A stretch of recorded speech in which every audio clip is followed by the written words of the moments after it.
महाराष्ट्रात पावसानं पुन्हा एकदा जोरदार बॅटिंग सुरू केली आहे। राज्यातील अनेक जिल्ह्यांना मुसळधार पावसानं अक्षरशः झोडपून काढलंय। विशेषतः विदर्भात पावसाचा जोर वाढल्यानं अनेक भागांमध्ये पूरस्थिती निर्माण झाली आहे।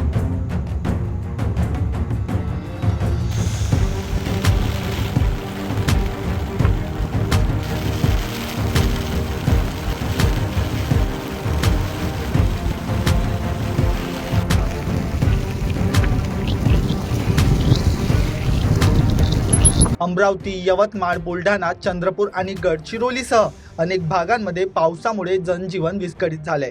कुठे घरांमध्ये पाणी शिरलंय, कुठे रस्ते आणि मार्ग बंद झालेत, तर काही भागात नागरिकांना सुरक्षित स्थळी हलवावं लागलंय। आणि आता या पावसाचा फटका थेट शेतकऱ्यांच्या पिकांनाही बसतोय। त्याला नेमकं पाणी जमा झालेलं नेमकं तुमच्या रोडचं पाणी आतमध्ये येऊन राहिलं। म्हणजे रोडवरचं जे आता पूर्ण 10 टिकून ते नाल्याला पाणी पूर्ण नाल्या पूर्ण पॅक झाल्या आणि नाल्यावरचं ते आता रोडनं जे वाहत चाललं ते पाणी पूर्ण इकडे आतमध्ये जेव्हा 4-5 वाजता पाणी माझ्या पूर्ण दुकानमध्ये आतमध्ये होत होते, तेव्हा ते मोटर 3 मोटर 4 मोटर छोट्यावाल्या लावून पाणी कंट्रोल होत होतं। आतापर्यंत पाणी निघात आहे अजून आणि पूर्ण पाण्याच्या पूर्ण त्या ह्याच्यातून धारा चालूच आहे अजून। कशामुळे होत आहे नेमकं? ह्या नाल्या पूर्ण चोको पूर्ण राहिल्या, पाणी वरती येऊन राहिलं, नाल्या छोट्या झाल्या आणि पाण्याच्या धारा जे येऊन राहिल्या त्या पूर्ण मोठ्या आहे आणि त्या नाल्याला एवढं पाणी काही कंट्रोल होऊन नाही राहिलं आणि नाल्या खूप छोट्या झाल्या या। बरं, इथून पाणी किंवा जसं ब्लॉकेज होते तर ते काढायसाठी कुठं आधामधात काहीच नाही आहे। पूर्ण इथून त्या चौकातून यायला डायरेक्ट त्याच चौकात आहे आणि हे मागच्या आमच्या ज्या गल्लीच्या साईडचं पाणी आहे ते वर चोरून येऊन राहिलं पूर्ण। ते नालीच्या तोंडात जाल पाणी सुद्धा नाही आहे। आता काय मागणी आहे तुमची? काहीच नाही, व्यवस्थित करून घ्यायला पाहिजे, अन्यथा कसं माहिती काही नेहमीचाच आम्हाला त्रास राहणार आता। तर हे या रोडचा आधी जेव्हा रोड खाली होते ना तेव्हाही एवढा त्रास नव्हता, कारण आमची दुकानं खाली होते। आता नाल्या वरचं वाढून सुद्धा म्हणजे पाणी आतमध्ये येऊन राहिलं। पावसाचा जोर वाढताच अनेक सखल भागांमध्ये पाणी साचलंय। काही ठिकाणी पावसाचं आणि पुराचं पाणी थेट नागरिकांच्या घरांमध्ये शिरलंय।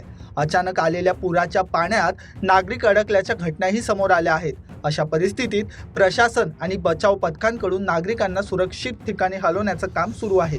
मी राजेश वानकडे, राहणार व्यंकय्यपुरा या ठिकाणी राहतो आणि या ठिकाणी आज जो सकाळपासून पाऊस चालू आहे त्यामुळे सोनू चौबे असतील, त्यानंतर सविता टेंभुर्णे असतील, सुनील धाकडे, त्याच्यानंतर सूरज शर्मा, त्याच्यानंतर अंदुरकर, हे जे या लाईनचे जे जितके घरं आहे, त्याच्यानंतर इकडे आपलं याचं घर आहे धाकडे गुरुदेव प्रार्थना मंदिरसुद्धा आहे, त्या मंदिरामधून सुद्धा पाणी चालू आहे आणि खापरे रामू खापरेचं सुद्धा घर आहे।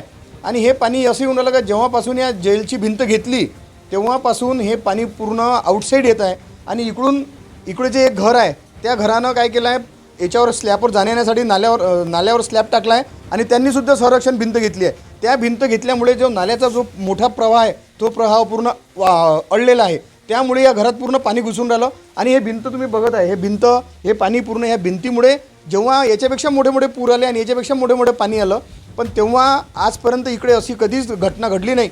इकडे शासन प्रशासनाने अलर्ट राहण्यास सांगितलं, जनतेला अलर्ट राहण्यास सांगितलं की 2 ते 3 तासापर्यंत ताकदीनं पाणी येणार आहे, मोठ्या जोरानं पाणी येणार आहे, अलर्ट दाखवला। आणि आता आम्ही मनपा अधिकाऱ्यांना फोन केले, कलेक्टर साहेबांना फोन केले, कलेक्टर साहेबांना फोन नाही उचलले।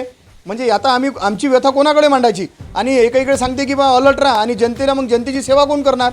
नगरसेवक स्विच ऑफ, आमदार स्विच ऑफ, विधानसभेचे आमदार स्विच ऑफ, हे कधी येतील? कधी? फक्त मतदान असते तेव्हा। आणि आता हे जे जनतेच्या घरात पाणी घुसून राहिलं आणि जनता हे एका याची नाही आहे, सर्व जाती धर्माचे लोक इथं बसलेले आहे आणि तुम्ही येऊन पहा, सर्व पूर्ण ताकदीनं पाणी घुसलेलं आहे। त्या सुनीताताई धाकडेच्या घरामध्ये इतकं पाणी आहे की तिच्या घरातून, बिचारीच्या घरातून पाण्याचे हे चालू आहे, पूर्ण असा नाला चालू आहे पूर्ण। म्हणजे यानं जर एखादा या नाल्यातून इकडे जेल आहे, जेलची पूर्ण भिंत आहे, याच्यातून जर कोणती विषारी साप आला, काही आलं आणि त्याचा जर काही एखाद्या घरातल्या परिवारातल्या एखाद्या जर कुटुंबातल्या एखाद्या सदस्याला जर त्याचा चावागिवा झाला तर मग त्याचा जर जीवितहानी झाली तर याला जबाबदार कोण? मनपा आयुक्त राहतील की कलेक्टर राहतील की इथले नगरसेवक राहतील? नगरसेवक तर पूर्ण स्विच ऑफ आहे आमचे। म्हणजे फक्त याच्या वेळेस येतात आणि त्याच्यानंतर आता जेव्हा लोकांवर मोठी समस्या येते तेव्हा नगरसेवक स्विच ऑफ। आता एवढं पाणी आहे, आमची व्यथा आहे। इथं सोनू चौबे आहे, त्यांनीसुद्धा यांची व्यथा मांडली, इथं धाकडे आहेत त्यांनीसुद्धा व्यथा मांडली, हे रामू खापरे आहेत, यांच्या घरात सुद्धा पाणी घुसलेलं आहे। पावसाचा फटका केवळ घरांनाच नाही तर वाहतूक व्यवस्थेलाही बसलाय।